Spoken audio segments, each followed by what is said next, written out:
The pace of President Trump's sweeping cuts to the federal workforce picked up over the weekend with jobs slashed across several agencies. Now the Department of Government Efficiency may be a step closer to accessing the IRS system that contains taxpayers' sensitive information. NBC's Garrett Hake reports.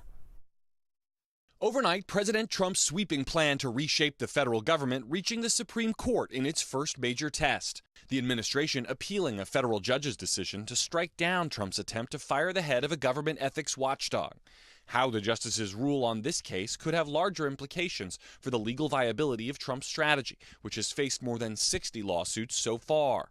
The president giving a potential hint into the legal thinking behind his expansive moves and coming under fire after posting over the weekend, quote, "He who saves the country does not violate any law."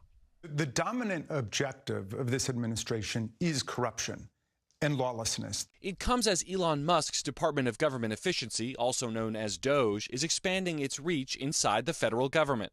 On Sunday, NBC News learning an IRS worker affiliated with DOGE is expected to seek access to a highly sensitive computer system that contains taxpayers' personal information. The DOGE-affiliated worker seeking to identify fraud and protect taxpayers, an administration official said. And while the civilian workforce represents a relatively small portion of federal spending, over the weekend the layoffs and firings of federal workers continued to pile up nationwide, including hundreds at the Centers for Disease Control, according to two agency sources, as well as 400 at the Department of Homeland Security and 200 at FEMA, according to department spokespeople.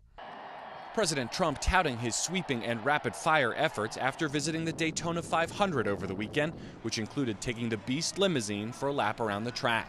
This country has made more progress in the last 3 weeks than it's made in the last 4 years, and we're respected again as a country. But the cost-cutting strategy is running into some headwinds.